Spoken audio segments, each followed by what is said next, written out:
자, 한번 상상해 보세요. 1518년 여름 프랑스 스트라스부르의 거리에서 정말 기이하고 무서운 일이 벌어집니다.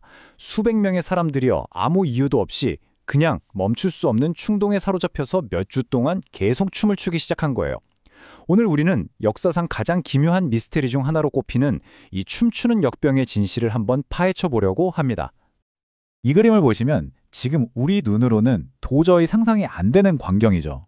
사람들이 꼭 모에 홀린 것처럼 누가 봐도 정말 고통스러워 보이는데 춤을 멈추질 못하고 있어요. 당시 기록을 보면 이 사람들이 팔다리를 막 격렬하게 휘두르고 땀에 흠뻑 젖어서 완전히 넋이 나간 표정이었다고 합니다.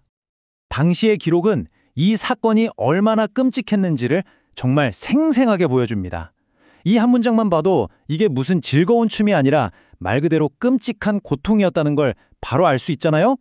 도대체 무엇이 사람들을 이런 극한의 상황까지 몰고 갔을까요?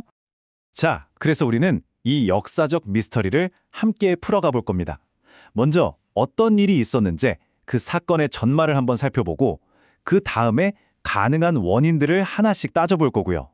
그리고 당시 사회적 배경을 통해서 동기를 파악한 다음에 마침내 최종 결론에 도달하는 순서로 진행하겠습니다. 그럼 첫 번째 장입니다. 사건의 기본적인 사실들, 그러니까 언제, 어디서, 그리고 어떻게 이 모든 게 시작됐는지부터 알아보죠. 이 모든 사건의 시작은 바로 트로페아라는 한 부인이었어요.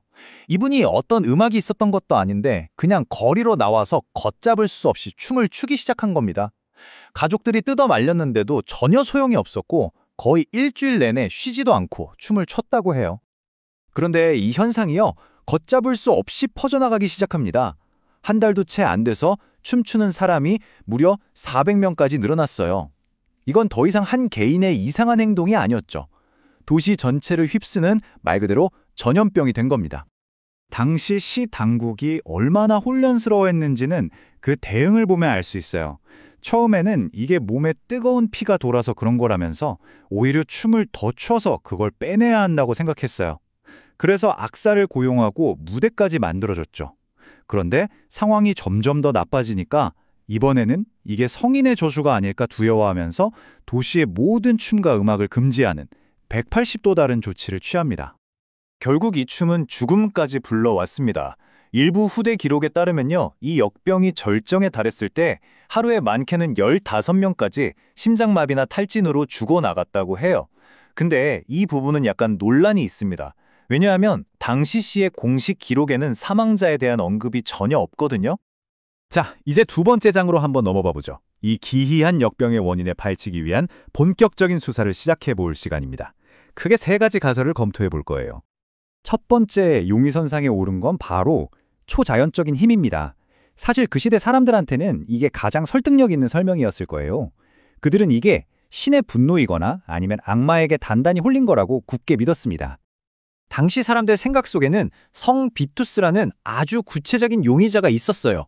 이 성인이 죄를 지은 사람한테 벌로 춤추는 저주를 내린다고 믿었거든요. 그래서 치료법도 그 성인을 달래는 거였죠. 춤추는 사람들을 성 비투스의 성지로 보내서 성수를 뿌린 붉은 신발을 신기고 기도를 하게 했습니다. 그래서 이 사건이 나중에 성 비투스의 춤이라고 불리게 된 거예요. 자, 이제 초자연적인 세계에서 벗어나서 좀 더 과학적인 가능성을 한번 살펴볼게요. 어쩌면 이 모든 게 우리 눈에 보이지 않는 어떤 독극물 때문일 수도 있지 않을까요? 여기서 가장 유력한 물리적 원인으로 지목된 게 바로 맥각 중독증입니다. 호밀빵이 주식이었던 당시 유럽에서 꽤 흔하게 발생했던 병인데요. 이 맥각 곰팡이에 들어있는 독성 물질이 LSD랑 비슷한 아주 강력한 환각을 일으키고 끔찍한 근육경련을 유발할 수 있거든요. 근데 이 맥각 중독설에는 좀 치명적인 허점들이 있어요. 일단 맥각에 중독된 환자들은 너무 고통스러워서 몸을 가누기조차 힘들어요. 며칠씩 춤을 춘다는 건 거의 불가능하죠. 그리고 왜 모든 사람이 똑같이 춤을 추는 방식으로 반응했는지, 또 맥각 중독의 대표적인 증상인 팔다리가 썩어 들어가는 괴사 같은 증상이 전혀 보고되지 않았다는 점도 설명하기가 어렵습니다. 그렇다면 초자연 현상도 아니고 독극물도 아니라면 대체 뭘까요? 세 번째 장에서는 이 사건의 진짜 동기를 찾기 위해서 16세기 스트라스부르 사람들의 삶 속으로 한번 깊숙이 들어가 보겠습니다.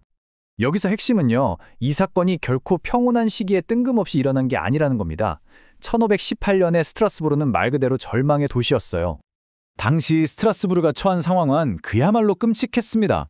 몇 년째 계속된 굶주림에 시달렸고 그해 봄에는 천연두가 돌았어요. 그리고 여름에는 흑사병까지 덮쳤죠. 정말 끊임없는 재앙 속에서 도시 전체가 심리적인 한계에 내몰린 거대한 압력솥 같은 상태였던 거예요. 그리고 바로 그 폭발 직전의 순간 트로페아 부인의 춤이 시작된 겁니다. 당시 기록은 그 참상을 이렇게 전하고 있습니다. 살아남은 사람들은 신의 분노를 달래려고 간절히 기도했지만 재앙은 멈추지 않았죠. 도시 전체가 극심한 스트레스와 공포에 완전히 잠식되어 있었던 겁니다. 자, 이제 모든 증거와 정황을 종합해서 이 미스터리에 대한 최종 결론을 내릴 시간입니다. 현재 가장 유력한 설명은 바로 심리학적인 원인에서 찾고 있습니다. 바로 집단 시민성 질환, 우리가 흔히 집단 히스테리라고 부르는 현상입니다. 이건 사람들이 꾀병을 부리는 게 아니에요. 증상은 실제로 나타나는데 그 원인이 바이러스나 세균이 아니라 사회가 감당할 수 없는 수준의 집단적인 스트레스에 있는 거죠. 심리학자들은 집단 히스테리를 크게 두 가지 유형으로 나누는데요. 이 두 번째 유형인 집단 운동 히스테리를 한번 보세요. 극심한 스트레스 상황에서 발생하고 증상으로는 발작이나 춤과 같은 운동 기능 변화가 나타나죠. 그리고 몇 주 이상 지속될 수 있다는 점까지 1518년에 춤추는 역병은 바로 이 유형의 교과서적인 사례라고 할 수 있습니다. 그래서 최종 결론은 이것입니다. 춤추는 역병은 한계에 다다른 사회가 감당할 수 없는 정신적인 고통을 무의식적이고 절박한 신체 행위로 터뜨려버린 일종의 집단적인 심리적 붕괴 현상이었습니다. 그리고 이런 현상이 중세 시대에만 있었던 기이한 해프닝은 절대 아닙니다. 역사를 보면 비슷한 사건들이 계속해서 보고돼요. 그 유명한 세일러 마녀 재판이나 1962년 탄자니아에서 있었던 웃음 전염병, 그리고 비교적 최근인 2010년 페루에서 있었던 집단 발작 사건까지. 이건 극심한 스트레스 상황에서 인간이라는 존재가 어떻게 반응하는지를 보여주는 반복되는 패턴인 셈이죠. 그래서 마지막으로 이 질문을 한번 던져보고 싶습니다. 500년 전의 이 기이한 사건은 그냥 과거의 이야기가 아닐지도 모릅니다. 만약 한 사회가 감당할 수 없는 스트레스에 직면했을 때 그 불안과 공포가 춤이라는 형태로 터져나올 수 있었다면 오늘날 우리가 겪는 이 현대사회의 수많은 압박들은 과연 어떤 모습으로 나타나고 있을까요? 한 번쯤 생각해 볼 만한 문제인 것 같습니다.